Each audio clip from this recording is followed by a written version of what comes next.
Hello friends, good morning. Welcome to SN English classes. आज हम आपके लिए लाए हैं क्लॉज में WH वर्ड्स के द्वारा किस तरह से दो वाक्यों को जोड़ा जाता है। तो देखिए, सबसे पहले हम पढ़ते हैं हु।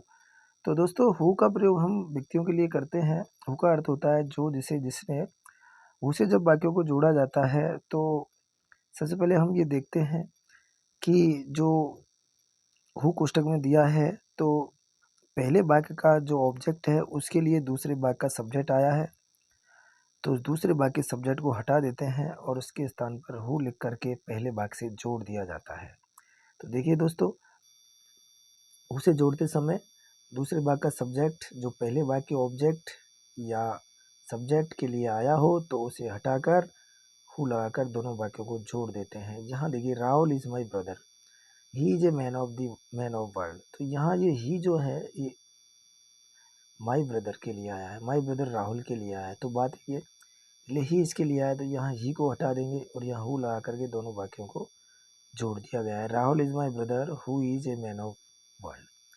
नेक्स्ट देखिए, दूसरा तरीका, यदि दूसरे वाक्य का सब्जेक्ट पहले वाक्य के सब्जेक्ट के लिए आए तो हु से जुड़े हुए वाक्य को पहले सब्जेक्ट के बाद रखकर उसके बाद शेष वाक्य यानी जो पहला वाक्य उसको लिख देते हैं। कहने मतलब ये है कि अगर पहले वाक्य में ऑब्जेक्ट नहीं हो और पहले वाक्य सब्जेक्ट के लिए दूसरा वाक्य का सब्जेक्ट है तो उस दूसरे वाक्य सब्जेक्ट के स्थान पर हु लगाकर पूरे ही दूसरे वाक्य को पहले वाक्य सब्जेक्ट के पास लाकर रख देते हैं और जो पहला वाक्य बचता है उसे लास्ट में लिख देते हैं। जैसे देखिए, Mohini was playing there, she is our neighbour. तो यहाँ देखिए, यहाँ ऑब्जेक्ट नहीं है तो सी मोहिनी के लिए आया है तो हम सी के स्थान पर हु लिखा, पूरा वाक्य लिया, हु इज अवर नेबर या मोहिनी के पास ला के रख दिया।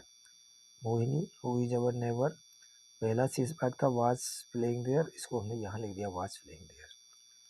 नेक्स्ट देखिए, हुज, जिसका, जिसकी, जिसके। तो देखिए दोस्तों, हुज से जोड़ते समय दूसरे वाक्य के शुरू में आए प्रोनाउन की second form his, her, my, our, your, their और किसी नाउन में एपोस्ट्रोफी एस लगा हो तो इनको हटाकर हुज लगा देते हैं और दोनों वाक्यों को जोड़ देते हैं। देखो समझ में आएगा कि दूसरे वाक्य के शुरू में प्रोनाउन की ये सेकंड फॉर्म कोई भी आ सकती है, इनको हटाना है, इनके स्थान पर हु रखिए और पहले वाक्य से जोड़ दीजिए। जैसे Roshan is the boy, his father is a doctor. यहाँ हिज आया है, हु से जुड़वाने के लिए कहेगा तो हिज हटा के हुज लगा देंगे और यहाँ हुज लग जाएगा दोनों वाक्यों के बीच में और जुड़ जाएंगे। जैसे कि Roshan is the boy whose father is a doctor, Vinay is the boy's mother is my sister. यहाँ ये एपोस्ट्रोफी आया है तो ये नाउन और एपोस्ट्रोफी दोनों ही हट जाएंगे, इनके स्थान पर हुज लगा दिया। Vinay is the boy whose mother is my sister, Vinay वह लड़का है जिसकी माँ मेरी बहन है। नेक्स्ट देखिए, विच। दोस्तों, विच का प्रयोग हम पक्षियों, वस्तुओं और जानवरों के लिए करते हैं। तो देखिए, दूसरे वाक्य सब्जेक्ट, जो दूसरे वाक्य का सब्जेक्ट है वो इट हो सकता है, कोई जानवर हो सकता है, कोई पक्षी हो सकता है, कोई वस्तु हो सकती है या जानवर पक्षियों के लिए दे भी हो सकता है। लेकिन देखेंगे कि पहले वाक्य के सब्जेक्ट या ऑब्जेक्ट के लिए ही वो दूसरे वाक्य का सब्जेक्ट आया होगा तो उसको हटा देंगे और विच लगा करके जोड़ देंगे। बिल्कुल सेम हु की तरह है, लेकिन हु का प्रयोग व्यक्तियों के लिए करते हैं। देखिए, it is the parrot speaks Ram Ram. तो यहाँ दूसरे वाक्य का सब्जेक्ट पैरट है, यहाँ इट भी आ सकता था तो ये हट जाएगा और विच लग जाएगा। It is the parrot which speaks Ram Ram, ये वही तोता है जो राम राम बोलता है। Next, home. तो होम का अर्थ होता है जिसको या जिनको। तो देखिए दोस्तों, होम का यूज हम ऑब्जेक्ट के लिए करते हैं। तो दूसरे वाक्य का जो ऑब्जेक्ट है वो कोई व्यक्ति होगा या प्रोनाउन की थर्ड फॉर्म होगी। दूसरे वाक्य का ऑब्जेक्ट हिम, हर, मी, अस, देम, ये प्रोनाउन की थर्ड फॉर्म है। यू या किसी व्यक्ति को जो भी हो उसे हटाकर दोनों वाक्यों को होम से जोड़ देते हैं। जैसे देखिए, I saw the man, you met the man yesterday.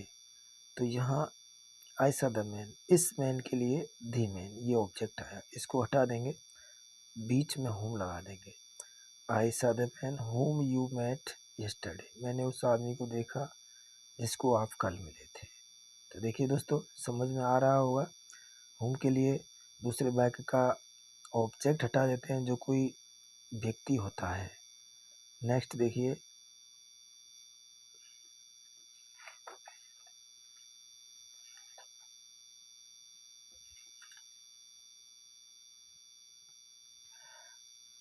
That. That देखिए दोस्तों, तो दैट का अर्थ है तो जो, जिसे, जिसने। इसका प्रयोग हम हु और विच के स्थान पर करते हैं। जैसे जैसे हु का प्रयोग व्यक्तियों के लिए करते हैं, ऐसे दैट का प्रयोग व्यक्तियों के लिए कर सकते हैं। विच का प्रयोग व्यक्तियों के लिए जानवर, वस्तु, पक्षियों के लिए करते हैं, उस तरह दैट का प्रयोग भी उनके लिए कर सकते हैं। तो यहाँ घबराने की कोई बात नहीं है। दैट कोष्ठक में आएगा। बस तुम्हें देखना है कि दैट का यूज हमें ऑब्जेक्ट के लिए करना है या सब्जेक्ट के लिए, और हु और विच की तरह ही कर सकते हैं। देखिए दोस्तों, यहाँ पर वही बात है कि इसका प्रयोग हु और विच के स्थान पर दैट से जोड़ना हो तो देख लें कि पहले वाक्य सब्जेक्ट ऑब्जेक्ट के लिए दूसरे वाक्य का सब्जेक्ट आया है या ऑब्जेक्ट जो भी आया हो उसे हटाकर दैट से जोड़ दो। यहाँ देखिए, जैसे it is the most intelligent boy, he speaks English. अब यहाँ कोष्टक में दैट देगा जोड़ने के लिए। तो यहाँ देखिए, इंटेलिजेंट बॉय के लिए ही आया है तो ही को हटा देंगे और यहाँ दैट लिख देंगे। He the most intelligent boy that speaks English, यानी वह बहुत ही होशियार लड़का है जो अंग्रेजी बोलता है। अब देखिए, इसको हम हु से भी जोड़ सकते हैं, तो यहाँ हु के स्थान पर दैट का यूज हुआ है। ऐसे देखिए, it is the same day it bit me yesterday. It is the same dog, sorry पहले डे बोल दिया था, तो it is the same dog it bit me yesterday. तो यहाँ देखिए, इट इस डॉग के लिए आया है तो यहाँ हम विच से जोड़ सकते हैं इसको, लेकिन यहाँ दैट का यूज करवाएगा कोष्टक में देखे तो हमें दैट से ही जोड़ना है। तो देखिए, इट दोनों से ही जोड़ रखा है मैंने। It is the same dog which bit me yesterday, ये वही कुत्ता है जिसने मुझे कल काट लिया था। It is the same dog, यहाँ दैट से जोड़ दिया है, दैट बिट मी यस्टरडे, बिल्कुल सेम नियम है। तो दोस्तों, समझ में आ रहे होंगे, I hope you. Next, who या that speaks English is the most intelligent boy. यहाँ देखिए, यहाँ हु या दैट दोनों से ही हम बोल सकते हैं। ये जो उदाहरण है देखिए, इसको दूसरे तरीके से जोड़ा है। जैसे he the most intelligent boy he speak English, तो यानी कि ये ही और इंटेलिजेंट वो एक ही है, इसलिए इस बात को यहाँ रख दिया। देखो, ही हु से जोड़ा या दैट से जोड़ा, किसी से भी जोड़ लो, और दूसरे वाक्य को पूरे को लिया है speaks English, who speaks English. फिर पहला शेष वाक्य था is the most intelligent, is the most intelligent boy, is the most intelligent boy, इस तरह से। देखिए दोस्तों, अगर हमें वेयर से जोड़ना हो तो उस वाक्य में, दूसरे वाक्य में यदि वेयर रिवर, वेयर या देयर दिया हो तो उसको हटा देते हैं और दोनों वाक्यों को बीच में वेयर लगाकर जोड़ देते हैं। जैसे I met her she lived there, तो यहाँ देयर हट जाएगा। I met her where she lived, मैं उससे मिला जहाँ वे रहती थी। इसी तरह दोस्तों, वैन से जोड़ना है तो हम वैन का वैसे पढ़ चुके हैं क्लॉज के लास्ट वीडियो में, तो फिर भी हम वैन से जोड़ेंगे तो उसमें टाइम क्लॉज है वो, तो समय की जानकारी देता है, दोनों वाक्यों के बीच में रख देंगे। इसी तरह वाई कारण से संबंधित होता है, वाई को भी बीच में रख देते हैं, वॉट को भी दोनों वाक्यों के बीच में रख के जोड़ दिया जाता है।